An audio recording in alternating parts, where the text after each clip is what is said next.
Makanya kalau kita kembali kepada hadis-hadis Nabi SAW, ketika manusia nanti dibangkitkan dari alam barzakh yang dinamakan yaitu Yaumul Qiyamah, ya, hari kebangkitan, yang dimana Yaumul Qiyamah, hari kebangkitan atau Yaumul Ba's, ya, maka disitulah Rasulullah SAW menjelaskan di dalam hadis yang panjang, ketika orang dibangkitkan kemudian mereka dikumpulkan di padang mahsyar, digiring ke padang mahsyar, saat itulah kemudian Allah mengatakan la mauta lakum abadan, setelah ini tidak ada kematian selama-lamanya.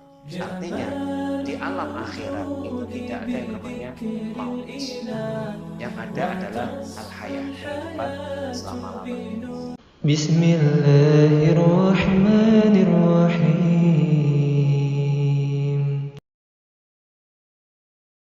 Tentang keadaan di mana ketika orang nanti mengalami mulai sakaratul maut sampai kondisi kematiannya seperti apa, dan nanti urusan-urusan yang akan dia terima, yang dia tanggung, yang dia hadapi tatkala nanti menghadapi yaumul hisab pada hari kiamat kelak nanti, untuk mempertanggungjawabkan segala amal-amal yang dikerjakan semasa di dunianya. Kalau kita mau memahami dari judul atau al-maudhu yang dikarang oleh Al-Imam Al-Qurtubi rahimahullah azza wa jalla, yang hidup kurang lebih sekitar 500 tahun Hijriah. Ini beliau hidup memang sebelum munculnya seorang ulama ahli tafsir juga, yaitu Al-Hafidh Abu Fida Ibnu Katsir rahimahullah azza wa jalla, yang dimana Ibnu Katsir hidup pada tahun sekitar 700 Hijriah. Jadi ada selang jarak 200 Hijriah, ya, 2 abad. Jadi kalau dibahasakan itu dalam hal al-sanad, runtutan daripada al-ulama, ya, al-fuqaha, al-mufasir, itu Imam Qurtubi ini seniornya, ya. Jadi karena dahulu daripada Ibnu Katsir. Nah, Imam Al-Qurtubi ini selain juga mengarang kitab-kitab terkait dengan persoalan tentang tafsir yang terkenal dengan Al-Jami' li Ahkamil Quran, yaitu kitab tafsir yang sangat fenomenal, beliau juga mengarang dalam kitab persoalan-persoalan masalah tentang kematian, yang insya Allah akan kita sedikit kupas, ya, tidak banyak, meskipun di antara panjenengan antum sekalian ini pernah banyak sudah mendapatkan hikmah-hikmah, nasihat-nasihat, pelajaran-pelajaran dari para asatidz dan juga para ulama dan juga para masyayikh yang sudah menyampaikan terkait dengan persoalan masalah tentang kematian. Ayat ikhwan wa ikhwati azakumullah yang dimulakan Allah Ta'ala, para jamaahku, di sini saya tidak akan menyampaikan banyak, tapi sebagai perdana kita akan mengawali tentang terkait dengan bahwasanya kenapa kita kok harus juga penting untuk mempelajari tentang masalah al-maut atau kematian.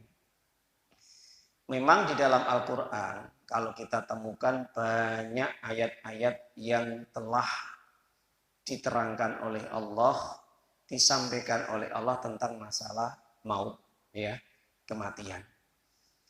Maut sendiri secara definisi pengertian adalah yaitu al-inqita' al-jasad atau al-inqita' ar-ruh minal jasad. Jadi terpisahnya ruh dari jasad itu namanya maut, kematian. Artinya kalau orang itu sudah terpisah ruh dan jasadnya, itu yang dinamakan maut. Jadi kalau ada di situ, ya, manusia yang tidak ada ruhnya, itu namanya maut. Nah, untuk panggilannya namanya mayit, ya. Innakum mayyitun, kata Allah, sesungguhnya nanti setelah hidup kalian akan menjadi mayit, ya, di dalam surat Al-Mu'minun. Nah, ikhwan wa ikhwati azakumullah, Maka terkait dengan persoalan maut ini sudah dibahas oleh banyak para ulama ya sebenarnya. Sebagaimana ulama-ulama mu'asyirin yang sekarang juga termasuk yaitu Asy-Syakir dan juga termasuk Syekh Albani dan yang lainnya itu membahas tentang masalah kematian. Di dalam kitab Fikih Al-Janaiz juga ada penjelasan secara terang dan gamblang juga terkait masalah tentang kematian. Para ikhwan wa ikhwati azakumullah, maka kalau kita kembali kepada persoalan masalah kematian, maka ini tidak lepas daripada nanti hubungan tentang hisab nanti pada hari kiamat, nanti juga terkait dengan alam kubur dan yang lainnya. Nah, ini sebagai penentu di sini, maka kita mengambil sebagai awal daripada kematian itu sendiri adalah menunjukkan bukan proses akhir, tapi proses awal. Ya, yang namanya maut adalah proses awal. Untuk apa? Untuk menghadapi kehidupan selanjutnya. Jadi kalau orang sudah mati, selesai enggak? Tidak, ya, bukan seperti itu. Jadi kalau orang sudah meninggal dunia, itu sebagai proses awal untuk menuju kehidupan berikutnya. Mana dalilnya? Para ulama menjelaskan mengambil hujah, istidlal, pengambilan dalilnya itu di dalam Al-Quran, yaitu surat Ali Imran 185 yang kami bacakan di atas. Apa kata Allah? Kullu nafsin dha'iqatul maut. Setiap yang bernyawa, berjiwa pasti akan mengalami yang dinamakan kematian. Wa innama tuwaffawna ujurakum yaumal qiyamah, dan nanti pada hari kiamatlah segala amal-amal kalian akan disempurnakan. Artinya akan ditentukan apakah ilal jannah, dia sebagai ahli jannah masuk surga, atau dia sebagai ahlun nar atau ilan nar menuju ke neraka atau sebagai penduduk neraka. Nah, ini tergantung nanti amal yang dikerjakan semasa hidupnya. Maka terkait ini jelas para jamaah Bapak Ibu, Allah kemudian melanjutkan waman zuhziha anin nar wa udkhilal jannata faqad fas. Kalau orang dijauhkan dari api neraka dan dimasukkan ke dalam surga, alangkah beruntungnya hidupnya. Perhatikan, ya. Jadi kalau kita pahami di dalam ayat ini, ternyata orang kalau sudah meninggal dunia bukan kok selesai urusannya. Tidak, kalah, tidak. Tapi ada proses selanjutnya, karena kematian sebagai proses awal untuk menentukan apakah dia selamat, ya, najah, ataukah dia ini nanti dalam kondisi celaka, khosyira atau khobah, ya. Tip. Para jamaah Bapak Ibu yang dimuliakan Allah Ta'ala. Maka terkait dengan ayat surat Ali Imran 185, Allah mengatakan kalau orang itu sudah dijauhkan, dihindarkan, diselamatkan dari api neraka dan dimasukkan ke dalam surga, sungguh, kata Allah ya, ini kata-kata penunjukan, penegasan bahwa kata-kata faza itu jaminan orang masuk surga. Ingat, jadi kalau penggunaan redaksi lafadz fi'il madhi atau past tense atau bentuk lampau, itu Allah sudah menjamin hamba tersebut ada jaminan masuk surga. Kalau kita membaca Al-Quran, ya, jadi Allah sudah menjamin kalau hamba tersebut itu pasti dia beruntung, sukses hidupnya, ya, nanti di akhirat.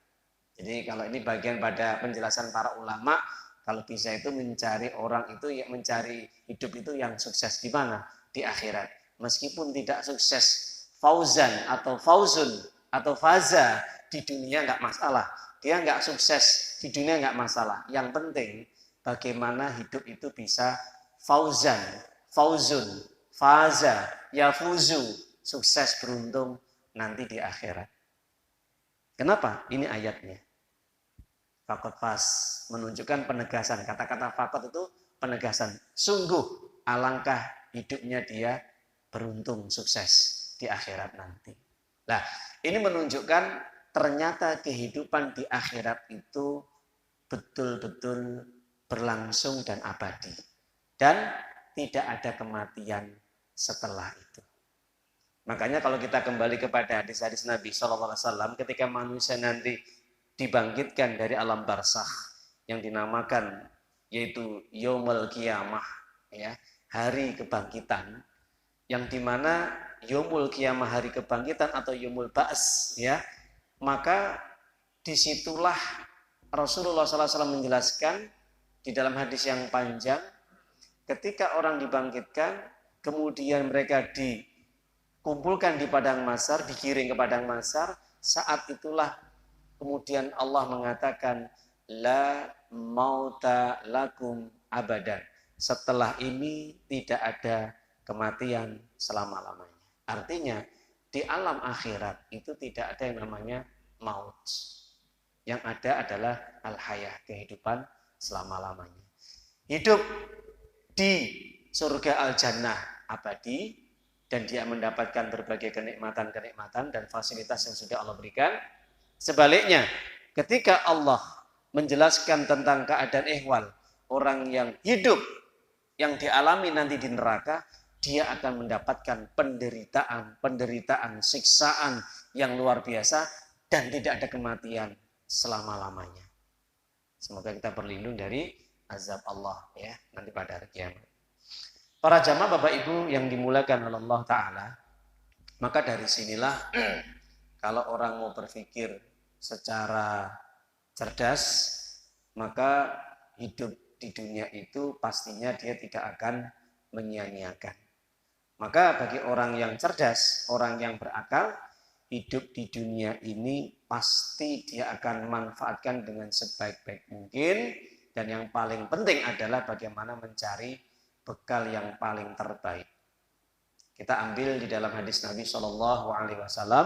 Hadis ini diriwayatkan dari Ibnu Majah, sanadnya hasan, dihasankan oleh Syekh Albani di dalam kitab Al-Ahadits As-Shahihah, dan riwayat ini dari Abdullah bin Umar radhiyallahu taala anhu. Dijelaskan bahwa Ibnu Umar atau putra Umar bin Khattab radhiyallahu mengatakan, qala kuntu ma'a Rasulillah sallallahu alaihi wasallam faja'ahu rajulun minal ansar fasallama 'ala Nabi sallallahu alaihi wasallam. Bahwa Abdullah bin Umar itu pernah menjelaskan, saya suatu hari pernah bersama Nabi dalam satu waktu, di situ ada majelis ilmu, kemudian datanglah secara tiba-tiba orang dari Ansor, yang dimana orang Ansor tadi langsung mendatangi Nabi, mendekat dengan Nabi, assalamu ala Nabi, dan salam langsung kepada Nabi. Faqala, kemudian bertanya, ya Rasulullah sallallahu alaihi wasallam, fa ayyul mu'min afdal. Maka langsung tanya. Biasa ya. Jadi ketika sudah majelis, kemudian ada orang Ansor yang mendekat, kemudian langsung bertanya, kira-kira wahai Nabi, tolong sampaikan kepada diriku, bagaimana sifat macam orang mukmin yang paling utama dalam dirinya? Ini pertanyaan pertama. Kalau Rasulullah SAW, Nabi kemudian menjawab bahwa orang mukmin yang paling utama, kata Nabi, adalah ahsanuhum khuluqan. Nabi langsung menjawab apa? Ahsanuhum khuluqan. Yang paling baik akhlaknya dalam kehidupan dia. Kok bisa Nabi mengatakan orang mukmin yang paling utama itu yang paling baik akhlaknya? Kenapa Nabi tidak mengatakan yang paling baik sholatnya, yang paling baik puasanya, yang paling baik zakatnya, hajinya, umrohnya, sedekahnya, baca Qur'annya? Tidak. Tapi di sini Nabi mengatakan yang paling baik akhlaknya. Coba kalau kita perhatikan, kenapa akhlak menjadi prioritas dalam kehidupan dia? Karena bisa jadi banyak orang yang sholatnya baik, baca Qur'annya bagus, tajwidnya, kemudian gemar sedekah, infak, zakatnya, hajinya, dan masih banyak ibadah yang lainnya luar biasa dah. Nggak bisa dinilai dengan apapun ya. Artinya ajib. Tapi kadang-kadang akhlaknya kurang baik. Akhlaknya kurang baik. Bisa jadi ketika dia memberikan nasihat kepada saudaranya, memberikan dakwah kepada jamaahnya, muncul kata-kata yang mungkin kurang baik. Sehingga bisa menyebabkan tersinggung jamaah, mungkin saja. Atau dia mencela sana kemari, menghina, mengumpat, memfitnah, dan sebagainya. Nah, ini akan menjadi penentu, menjadikan parameter dalam berdakwah, apakah dakwahnya itu baik atau tidak. Kenapa? Karena akhlak yang menentukan. Ingat, Abdullah bin Mubarak, seorang ulama tabi'in yang hidup pada kurang lebih 100 ya, 20 Hijri. Beliau pernah menyatakan dalam perkataan emasnya, ta'allamnal ilma isrin sana. Kami para syekh-syekh ataupun para tolabul ilmi ya, belajar ilmu itu rentang waktunya 20 tahun. Wa ta'allamnal adab au akhlak salasina sana. Tapi sebaliknya, kami belajar adab, akhlak itu rentang waktunya 30 tahun. Coba. Kalau kita perhatikan perkataan Abdullah bin Mubarak ini, antara orang belajar ilmu apa? Ilmu fikih, tafsir, akidah, tauhid, lan sak piturute ya, dan sebagainya. Itu cuma 20 tahun ya. Tapi ketika belajar akhlak, belajar adab, itu membutuhkan waktu yang lebih banyak, selisih 10 tahun salatin sana, 30 tahun, nggak main-main ya. Bahkan sampai kalau kita lihat bagaimana kisahnya Imam Malik ketika masih kecil ya, masih muda, ketika dia tolabul ilmi belajar agama, itu sama ibunya selalu diwanti-wanti. Apa kata pesan ibunya kepada Imam Malik bin Anas yang menjadi akan cikal bakal ketika besarnya menjadi syekhnya, gurunya Imam Syafi'i, juga seorang murid yang luar biasa hebatnya. Gurunya hebat, muridnya juga hebat. Nah, karena tidak ada muncul murid yang hebat kecuali di situ ada seorang guru yang hebat. Ya. Lah, ibunya, uminya itu selalu pesan kepada putranya. Wahai putraku, qabla an ta'allamal ilma, an ta'allam adabah. Wahai putraku, sebelum kamu belajar ilmu kepada gurumu, ya, itu gurunya Robi, ya, maka hendaknya kamu belajar adab dari gurumu. Lihat adab akhlak gurumu seperti apa. Kalau kamu sudah bisa belajar adab dan akhlak dari gurumu, maka kamu akan mudah untuk mendapatkan ilmu. Masya Allah ya, ini pesan ibunya kepada putranya seperti itu. Kenapa? Karena kalau kita lihat di luar, kerusakan anak, ya, moralnya, akhlaknya, adabnya, bahkan sampai agamanya, secara umum di luar sana, ketika mereka belajar di sekolah-sekolah umum, sampai ya kita melihat, mendengar, mendapati di medsos, di dunia sosial, media sosial itu, kita lihat sampai murid berani dengan gurunya, nggak berani ngomong, nggak berani bantah saja di hadapan gurunya, bantah gurunya, berani kalau diingatkan, bahkan sampai gurunya diajak berantem, diajak berkelahi, diajak tawuran, nggak main-main loh ini. Jadi kalau sudah murid itu sudah berani sama gurunya, apa kata para ulama? Tunggu kehancurannya. Kenapa? Ini ada kesalahan dalam hal pendidikan, dalam hal masalah education, dalam hal masalah tentang taklimnya. Maka ini yang harus diperhatikan. Tidak adanya taklimul adab, pengajaran masalah adab dan akhlak. Nah, jadi ikhwan, ikhwati azakumullah, Saudara-saudara yang dimuliakan Allah Ta'ala, maka dari situlah ternyata akhlak itu menempati juga posisi yang paling tinggi. Bahkan bisa menjadikan asqal fil mizan yaumal qiyamah. Berat timbangan seseorang itu di antara amal-amal yang lain adalah ternyata juga akhlak itu menempati posisi juga yang pertama. Bahkan dijelaskan dalam hadis Imam Tirmizi dari Anas bin Malik radhiyallahu ta'ala anhu.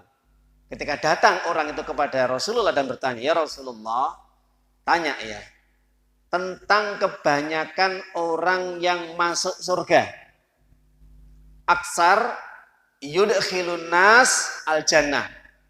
Yang menjadikan banyak orang masuk surga itu apa sih sebenarnya? Simpel kan? Kata Nabi. Qal at-taqwa wa husnul khuluq. Banyak mereka yang masuk surga itu pertama adalah ketakwaan mereka kepada Allah, melaksanakan semua perintah Allah dan semua larangannya. Dan yang kedua, diimbangi dengan akhlak yang mulia. Ini yang kebanyakan orang masuk surga. Sebaliknya aksar yudkhilan nas anar, kebanyakan manusia itu masuk neraka apa? Simpel sekali. Apa kata Nabi? Al-fam wal faraj, mulut dan kemaluan. Zina. Kebanyakan nanti orang masuk neraka. Lisan tidak bisa dijaga, kemaluan tidak bisa dijaga. Tip. Kalau kita kembali kepada tema kita tentang masalah kematian tadi, maka jawaban Nabi adalah yang pertama, menjadikan orang terbaik, orang mukmin yang paling utama adalah di sisi Allah adalah yang paling baik akhlaknya. Enggak terima, sahabat ini tanya lagi kepada Nabi.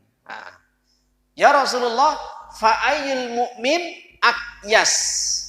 Mukmin yang seperti apa? Yang paling cerdas, yang paling pandai, smart, ya. Ini kalau bahasanya pendidikan, ya. Bahasanya akademis, kalau orang yang cerdas itu yang mungkin nilai IP-nya tinggi ya. Ya, nilai IP-nya tinggi ya. Itu kalau dunia akademis, dunia pendidikan secara umum. Oke, kita kasih perbandingan dengan bagaimana analisa Rasulullah SAW ketika menilai orang itu cerdas. Ya, kalau orang akademis, orang pendidikan, ya, mulai setingkat sarjana, sastra 2, kemudian sampai S3, doktor, maka mereka yang betul-betul nilai IP-nya tinggi di atas rata-rata 3 ke atas 3,5 sampai 4. Itu penilaian mereka secara umum. Tapi bagaimana penilaian dalam Islam? Maka Islam menunjukkan orang yang kaisun, akyas. Ini kata-kata menggunakan bentuk isim tafdil ya, superlatif. Bukan hanya kaisun, tapi akyas, ya, lebih cerdas. Masya Allah, ya. Ini bahasa Nabi. Kalau kita mau analisa bagaimana Nabi menggunakan sastra bahasanya itu nggak tanggung-tanggung. Nabi nggak melirik dalam memberikan keterangan secara jelas kepada para sahabatnya. Yang mereka minta petunjuk, minta nasihat. Kata Nabi, ketika ditanya, pertanyaan tadi adalah yang paling cerdas, ya oke, dijawab sama Nabi. Yang paling cerdas yang bagaimana?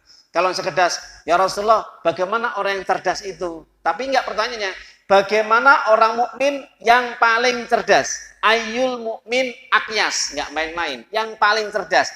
Jadi IQ-nya di rata-rata itu di atas rata-rata 4 ke atas. Oke. Kalau dunia medis, dunia akademis tadi pendidikan itu kan 3 sampai 4. Ini enggak main-main, 4 sampai 6. Gitu. Itu lebih cerdas lagi ya. Nah, ini kalau analisa dalam agama ya, pasti ada perbedaan analisa, ya, perbandingan dalam hal umum duniawi dengan akhirat atau ukhrawi. Nah, Rasulullah langsung mengatakan bahwa orang mukmin hidupnya di dunia ini yang paling cerdas, kata Rasulullah SAW, beliau mengatakan, yaitu aksaru lil mauti, mereka yang paling banyak mengingat kematian. Yang paling banyak apa? Mengingat kematian. Aksaru lil mauti dzikron, wa ahsanuhum lima ba'dahu isti'dadan faulaikal aqyas. Insyaallah ya. Jadi orang yang paling cerdas di dunia ini kata Nabi. Perhatikan, ini bahasa Nabi loh ya.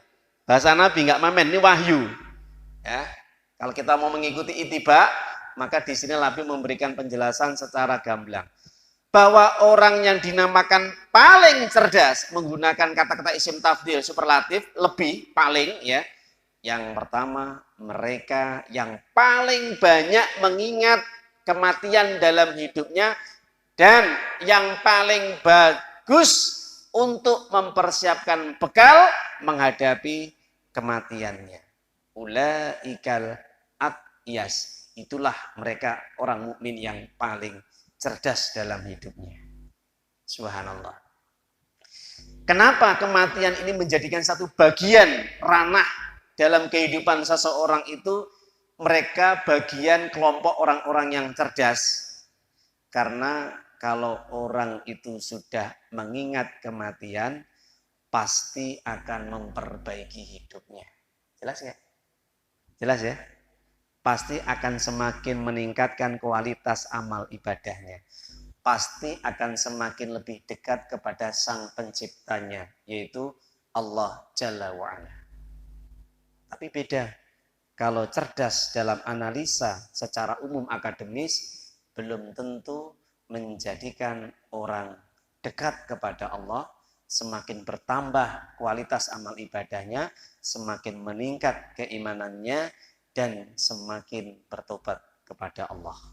Artinya kebanyakan mereka hanya yang dipikir adalah dunia. Kenapa? Karena dia belajar ilmu sains secara umum, itu kalau tidak diniatkan karena Allah ibadah, hanya mendapatkan nilai dunia. Tidak ada nilai akhiratnya.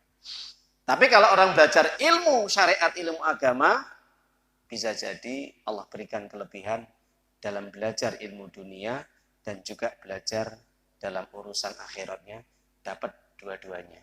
Dunia dapat, akhiratnya dapat. Baik, para jamaah, Bapak Ibu yang dimuliakan Allah Ta'ala, sudah cukup ya? Kita masih ya?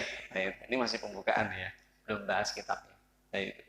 Nah, kalau kita perhatikan, ikhwan, yang dimuliakan oleh Allah Subhanahu Wa Ta'ala, maka dari situ Nabi memberikan penjelasan ya kepada para sahabatnya, terutama yang bertanya tadi, paham antum?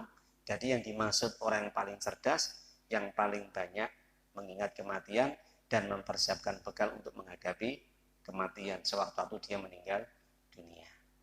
Nah, dari situlah Nabi kemudian mempertegas di dalam hadis yang lain, Imam Tirmizi dengan sanad yang sahih dari Abu Hurairah radhiyallahu anhu, apa kata Nabi?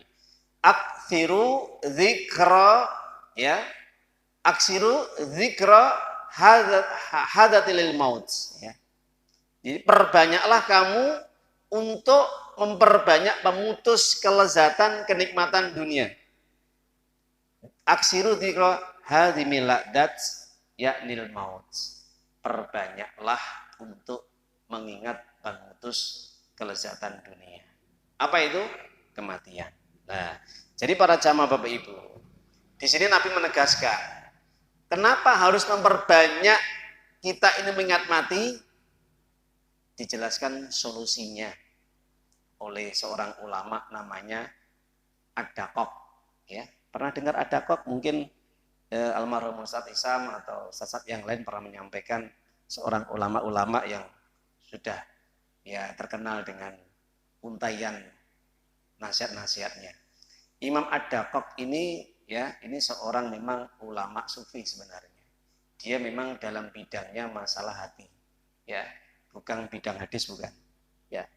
Imam Ad-Daqaq ini memang terkenal dengan orang sufi. Dalam arti sufi yang terdahulu adalah mereka orang-orang yang memang banyak berzikir, banyak ibadah. Jadi bukan pakar hadis, bukan pakar tafsir, bukan pakar fikih, bukan. Ya. Jadi Imam Ad-Daqaq ini memang terkenal dengan itu untaian hati, sebagaimana Imam Al-Ghazali ya dan yang lainnya itu memang pakar masalah hati. Nah, Imam Ad-Daqqaq ini pernah menyampaikan yang ditulis oleh juga Imam Al-Qurtubi di dalam kitabnya Tadhkirah fi Awalil Maut wa Umur Akhirah. Itu dijelaskan halaman yang ke-9 sampai ke-10 ya, nanti kalau dibuka buku aslinya ada itu. Perkataan Imam Ad-Daqqaq itu bahwa ketika orang memperbanyak kematian itu akan mendapatkan 3 nikmat. Mendapatkan apa? 3 nikmat. Dijelaskan dalam kalimatnya yang indah. Beliau mengatakan man dzakaral maut ukrima bi salasatin. Siapapun orang yang hidupnya senantiasa mengingat kematian, mengingat matinya, maka akan dimuliakan oleh Allah dengan 3 hal. Maka akan diberi nikmat dalam hidupnya 3 hal. Yang pertama, apa kata Ad-Daqqaq, seorang ulama sufi? Beliau mengatakan, yang pertama adalah yaitu takjilut taubah. Takjilut taubah. Takjil. Pernah dengar takjil? Apa takjil? Ustaz, makanan untuk ketika berbuka puasa. Ya itu kan macamnya. Takjil itu menyegerakan. Kalau dalam bahasa Arab adalah takjil. Jadi wazannya kata-kata takjil itu diambil dari kata ajjala yu'ajjilu. Takjilan. Nah, itu kalau dalam wazan bahasa Arabnya ya. Jadi takjil itu adalah apa? Menyegerakan taubat. Jelas ya? Makanya nanti kalau berbuka puasa, Pak takjilnya pun siap.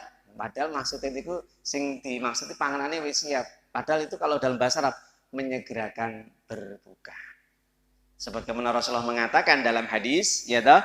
Ya, Rasulullah mengatakan bahwasanya seseorang itu berada dalam kebaikan selama dia menyegerakan apa?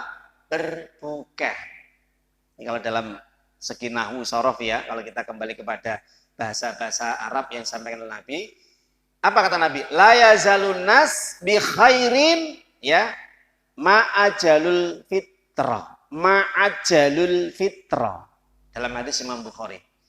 Manusia senantiasa berada dalam kebaikan. Artinya dia dicatat mendapatkan pahala selama di situ dia menyegerakan berbuka. Jadi lek wis teng adzan ketika manjing maghrib, maka bagi orang-orang yang shaimun itu hendaknya segera untuk berbuka. Saat itulah para malaikat sedang mencatat amal ibadahnya. Maka itulah kebaikan yang didapatkannya. Makanya di situ Nabi mengatakan ajalul fitrah, segera untuk mempercepat berbuka. Lah, maka Ad-Daqqaq mengambil kalimatnya kata-kata takjil, ya. Kenapa kok enggak menggunakan kata-kata sari, ya? Saro'a, yusari itu ya sama, mempercepat, ya. Sebagaimana di dalam Al-Qur'an kan ada wasari'u ila magfiratim mir rabbikum kan gitu. Nah, kenapa kok menggunakan takjil? Maka kata-kata takjil ini mengungkapkan bahwa dia itu betul-betul bersegera dengan ikhlasnya. Ya, jadi diimbangi dengan apa? Kata-kata ikhlas. Jadi kalau orang menyegerakan ibadah berbuka, dia harus diiringi dengan ikhlas. Kalau enggak ikhlas, enggak dapat pahala. Nah itu. Pertama apa? Takjilut taubah. Menyegerakan bertobat. Dalilnya mana? 1 di dalam Al-Qur'an yaitu surat At-Tahrim ayat yang ke-8. Ya. Di situ ada kata-kata tubu ilallah taubatan nasuha, ya, segera kau bertobat dengan taubat yang sebenar-benarnya. Yang kedua kata Imam Daqqaq, ini kita persingkat ya untuk keterangannya, nanti kalau Allah takdirkan kita bisa bertemu kembali, istimak lagi, liqo lagi, kita bisa jelaskan secara mendalam ungkapan yang disampaikan Ad-Daqqaq ini ya. Yang kedua adalah apa? Nasatul ibadah. Nasyat ya, nasyitun ya, itu adalah rajin semangat beribadah. Kalau orang mengingat kematian, pasti orang itu kalau ingat mati itu rajin semangat ibadahnya. Apapun ibadah, ngaji, belajar ilmu, baca Quran, sedekah, sholat 5 waktu berjamaah lan sak piturute. Itu pasti ada dalam dirinya jiwa semangat dan rajin ya, terutama bersungguh-sungguh. Yang ketiga yaitu ditanamkan dalam dirinya ada apa? Qanaatul qalbi. merasa cukup dalam dirinya dengan semua pemberian Allah. Artinya bahasa singkatnya, bahasa enaknya kalau didengar apa? Syukur. Muncul dalam dirinya. Ada sifat syukur. Lah itu kalau dia mengingat mati. Dia tidak akan pernah mengeluh dalam hidupnya. Kok uripku nggak penak, uripku kok ini dan sebagainya. Padahal wis nyambut gawe bayarannya ya oke ya, gajinya besar kok bangga, nggak tentram jiwa saya, keluarga saya, anak-anak saya dan sebagainya. Kenapa? Karena dia nggak pernah ingat mati. Sebaliknya manusia, barang siapa yang dia lupa mengingat kematian wanasiyal maut, apa kata Allah SWT, apa kata Imam Ad-Daqqaq? Dikatakan ujila bi salasatin, akan ditimpa dalam hidupnya 3 hal. Sebaliknya, yang pertama adalah taswifu taubah, dia akan menyanyiakan untuk tobat. Dia akan jauh dari untuk bertobat. Dianggap itu nanti umurku masih panjang lah, nanti tobat kalau sudah pensiun, nanti tobat kalau saya sudah tua, nanti tobat kalau sudah punya cucu dan sebagainya. Jadi memperlambat tobat. Taswif itu memperlambat. Kebalikannya takjil. Yang kedua, takasul fil ibadah. Malas dalam beribadah, aras-arasan. Persis bagaimana kata Allah itu, kalau orang itu celaka sholatnya, itu sahun. Apa? Sahun. Wailul lil musallin alladzina hum fi sholatihim apa? Sahun. Ya. Jadi ketika orang itu sudah sholatnya malas, maka tanda bencana dalam dirinya ini terjadi. Kenapa? Sebabnya tidak pernah mengingat kematian. Sehingga aras-arasan. Sholat males, ngaji males, sedekah apalagi melirit, ya, kumpul dengan orang-orang soleh mungkin anti. Nah, itu. Yang terakhir, apa kata Imam Ad-Daqqaq? Selain muncul dalam dirinya malas untuk ibadah, maka yang ketiga kata Imam Ad-Daqqaq yaitu sebaliknya tadi syukur, qanaah. Orang yang seperti ini akan dijauhkan dari sifat syukur, ya. Artinya orang yang seperti ini dia orang yang kikir, orang yang tidak pandai menggunakan nikmat Allah, ya. Maka jelas dihilangkan, dicabut rasa syukurnya, sifat qanaahnya. Naudzubillah min dzalik, kalau orang itu sudah tidak qanaah, maka sebanyak apapun harta tidak akan pernah dianggap cukup. Sebagaimana orang kafir, mereka akan terus mencari dunia sampai datang kematiannya. Beda kalau orang mukmin, prinsip hidupnya adalah apa? Yaitu wa amma bi ni'mati rabbika fahadits. Itu prinsip orang mukmin dalam hal masalah harta. Adapun nikmat yang Allah berikan, maka engkau syukuri, engkau gunakan dalam kebaikan. Itu saja, kurang lebih, tidak banyak saya menyampaikan masalah tentang kematian, tapi secara tidak langsung ini sebagai mukadimah pembukaan. Mudah-mudahan ya selanjutnya mungkin nanti ada yang menjelaskan dari yang lain, atau kalau Allah takdirkan kita bisa berkumpul kembali, akan kita pertegas, akan kita jabarkan secara mendalam, dan juga tentang keutamaan fadilah dan ancaman bagi orang yang meninggalkan untuk mengingat kematian. Artinya ancaman bagi orang yang tidak pernah ingat mati itu ada. Keutamaannya ada, ancamannya ada. Sama kalau kita belajar fikih sholat, ada keutamaan, ada ancamannya. Itu senang saya. Saya tuh senang itu kalau menyampaikan perbandingan dua. Ancaman ada, keutamaan ada. Jadi enggak keutamaan saja, akhirnya lalai kan gitu ya. Semoga bermanfaat kajian pada sore hari ini. Semoga Allah berkahi, semoga Allah bimbing kita agar senantiasa tetap istiqomah di atas jalan yang lurus, yaitu Shiratal Mustaqim, dan mudah-mudahan Allah wafatkan kita di atas iman Islam dan dalam kondisi husnul khatimah. Amin ya rabbal alamin. Subhanaka Allahumma wa bihamdika asyhadu an la ilaha illa anta astaghfiruka wa atubu ilaik. Wa bila taufiq wal hidayah, akhiru da'wana bila komitorik. Assalamualaikum warahmatullahi wabarakatuh. Ya ayyuhalladzina amanu ittaqullaha haqqa tuqatih